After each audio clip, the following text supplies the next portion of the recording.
வணக்கம் கொக்கரக்கோ. திருமணங்களின் மணமக்களை விதவிதமாக நிறைய ஆரத்தி தட்டுக்களை டெக்கரேஷன் செய்து ஆரத்தி எடுப்பார்கள். அதில் முளைப்பாரியில் செய்த விதவிதமான ஆரத்தி தட்டுக்களை டெக்கரேஷன் செய்வது ரொம்ப ரொம்ப விசேஷமானது. இதில் என் 2 உறவினர்கள் வீட்டு திருமணத்தில் எடுத்தது. இந்த முளைப்பாரி ஆரத்தி தட்டுக்களின் சிறப்புகளை பற்றி தொடர்ந்து இதில் பார்க்கலாம் வாங்க.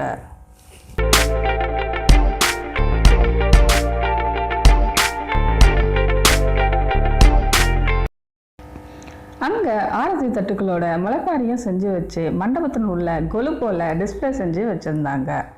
ரொம்ப பிரமிப்பாக பார்க்க ரொம்ப அழகாகவும் இருந்தது. முளைப்பாரி மேலே மணமக்களோட ஃபோட்டோ வச்சுருந்து ஒவ்வொன்றையும் மேலே அவர்களை வாழ்த்தும் வாசகங்களும் இந்த முளைப்பாரி மேலே வச்சுருந்தாங்க. நடுவில் கடவுளோட பொம்மைகளும் அலங்கரித்து வச்சுருந்தாங்க.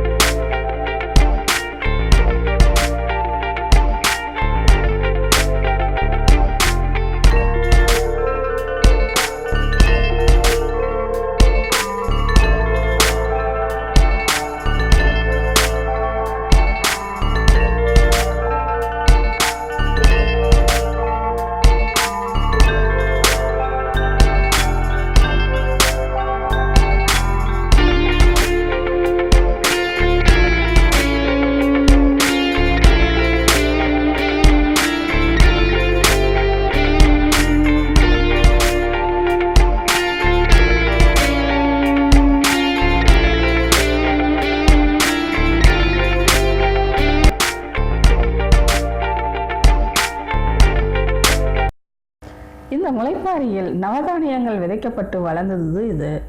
மணமக்களுக்கு வாழ்வில் எப்பொழுதும் பசுமையாக இருப்பதற்கும் முளைப்பாரி வளர்வது போல அவர்களது வாழ்க்கை தரம் உயர்ந்து வம்சவிருத்தியும் அனைத்து செல்வங்களும் பெறுவதற்காகவும் செய்யப்பட்ட ஐதீகம்தான் இது. இந்த பொம்மைகளுக்கு நடுநடுவில் தெய்வங்களின் திருக்கல்யாண கோலத்தில் அலங்கரிக்கப்பட்டு நேர்த்தியாக வைத்திருந்தார்கள்.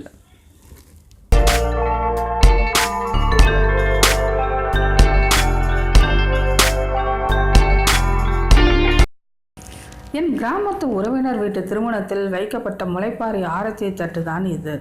மணமக்கள் வீட்டிலேயே செய்தது. எவ்வளவு கிரியேட்டிவாக செய்திருக்கிறார்கள் பாருங்கள்.